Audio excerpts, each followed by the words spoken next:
Assalamualaikum warahmatullahi wabarakatuh. Oke, pada pagi kali ini kita akan kuliah matematika ekonomi ya. Sebelumnya saya akan menjelaskan terlebih dahulu untuk kontrak kuliahnya. Pada pertemuan pertama, kita akan bahas kontrak kuliahnya dulu dan apa yang akan kita lakukan pada satu semester ini. Nanti untuk materi kita akan bahas minggu depan ya. Kemudian langsung saja untuk materi yang kita pelajari di sini, yang pertama itu fungsi dan aplikasi fungsi dalam ekonomi. Jadi nanti di sini kita akan bahas tentang fungsi linier dan fungsi non linier, kemudian pengertiannya seperti apa, kemudian aplikasinya diperbacakan seperti apa, seperti itu ya. Kemudian kita juga akan bahas aplikasi fungsi dalam ekonomi, misalkan pada fungsi dan kurva permintaan, fungsi dan kurva penawaran, kemudian keseimbangan pasar, kemudian subsidi, monopoli dan pengaruh pajak, dan lain-lain. Ini sangat banyak sekali aplikasinya di dalam bidang ekonomi. Kemudian untuk materi yang kedua yaitu tentang diferensial dan integral. Jadi nanti kita akan bahas secara teoritis dulu, diferensial itu bagaimana, integral bagaimana. Kemudian kita akan aplikasikan dalam ilmu ekonomi. Contohnya seperti apa? Misalkan dalam teori permintaan, kemudian permintaan pasar dan elastisitas permintaan, kemudian permintaan pariwisata dan lain sebagainya ya. Kemudian selain itu untuk aplikasinya diferensial dan integral itu bisa kalian lihat juga di fungsi maksimum dan minimum pada sebuah fungsi. Nanti di sini kalian akan belajar tentang menghitung laba maksimal dari sebuah perusahaan, seperti itu ya.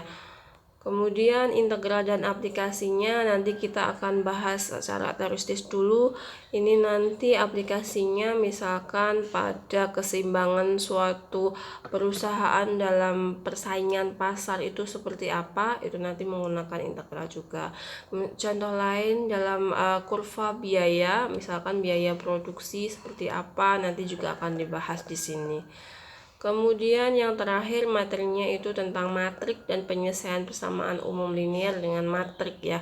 Jadi nanti sama sih konsepnya, kita belajar teoritis dulu baru kita aplikasikan ke bidang ekonomi. Selanjutnya untuk referensi, sebenarnya semua buku itu sama ya konsepnya, hanya saja cara penulis menyampaikan maksudnya dan tujuan buku itu berbeda-beda.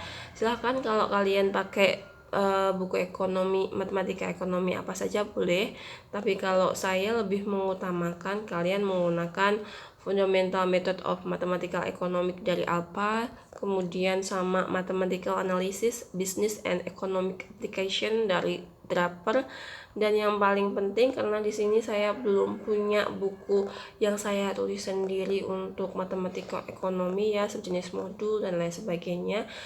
Di sini saya masih menggunakan buku dari dosen saya dulu, nanti akan saya share juga ke kalian ya.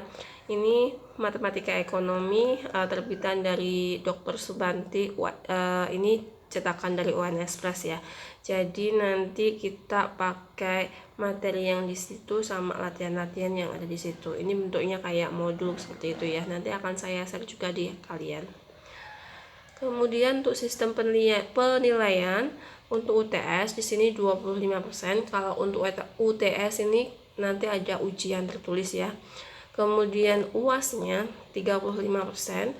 UAS nanti tidak ada ujian tertulis, tapi kita membuat sebuah mini project. Jadi kalian terjun ke lapangan, cari data, dianalisis.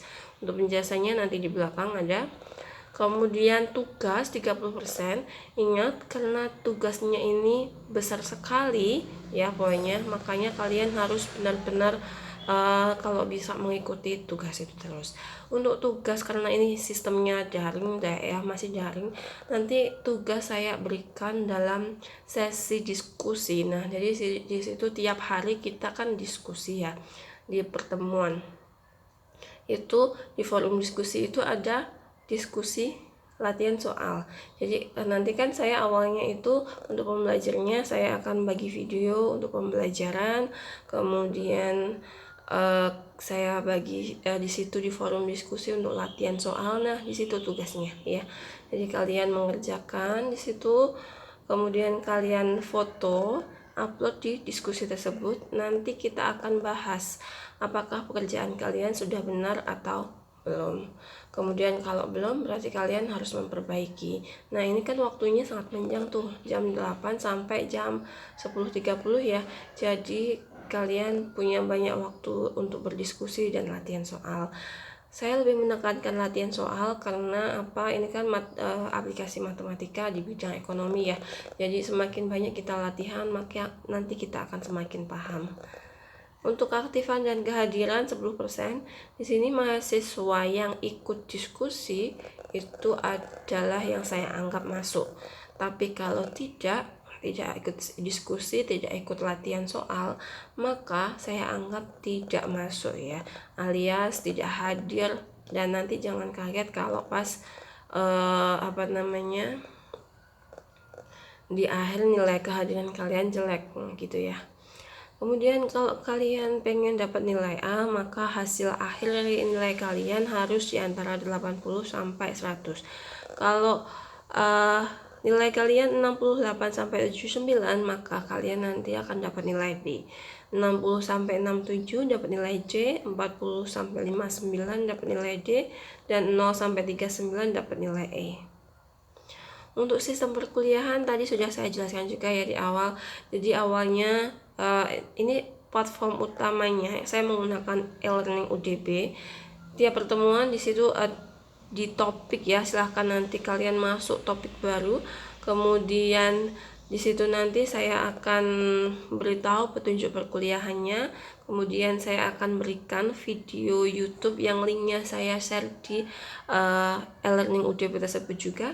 Kemudian setelah kalian memahami video YouTube, saya akan buka forum diskusi untuk mengecek apakah benar kalian sudah paham atau tidak. Forum diskusi tersebut isinya adalah latihan soal, dan boleh saja kalian boleh menanyakan apa yang belum jelas dari video yang dibuat tadi. Kemudian dalam diskusi tersebut latihan soal juga bersifat dua arah ya. Jadi nanti kalian mengerjakan dulu, kemudian difoto, diupload, kemudian kita diskusikan apakah benar atau salah. Untuk di forum diskusi ini tidak rebutan ya untuk soalnya. Jadi setiap mahasiswa wajib mengerjakan sendiri. Karena di sini saya pengen melihat pemahaman kalian itu sampai mana dari melihat video tersebut. Jadi nanti untuk masing-masing mahasiswa silahkan mengupload hasil latihan kalian, kemudian di situ nanti saya akan kasih feedback apakah yang kalian kerjakan itu sudah benar atau belum. Kemudian ini tugas masuk di forum diskusi tadi ya, karena tugasnya ini yang saya maksud itu latihan soal tiap itu, jadi tidak ada tugas yang lain.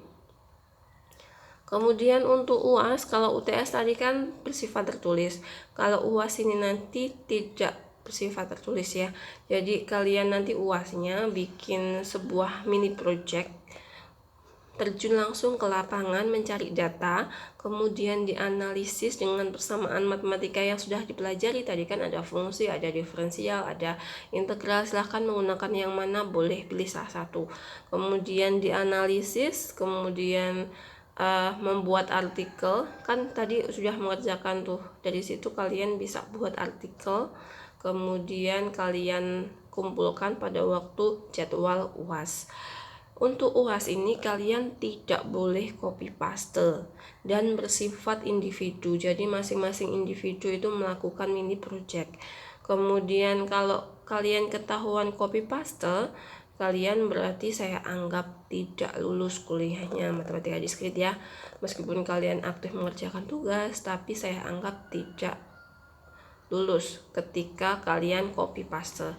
Nah, intinya gini, saya lebih menghargai kejujuran kalian, baik itu dalam mengerjakan tugas atau mengerjakan UAS. Jadi seberapapun itu, sejelek apapun itu hasil karya kalian ya. Hargai karya kalian sendiri, jangan suka copy paste punya orang lain itu ya. Nanti misalkan kalian meskipun UAS kalian itu hasil artikelnya jelek dan lain sebagainya, tapi itu kan hasil kalian sendiri, saya lebih menghargai itu dan nilainya pasti akan lebih bagus dibandingkan kalian copy paste punya orang. Begitu ya, mungkin itu dari kontrak kuliah yang bisa saya sampaikan. Untuk pertemuan pertama ini kita bahas kontrak kuliah ini dulu saja. Setelah video ini silahkan kalian tanyakan apa yang belum jelas di forum diskusi ya.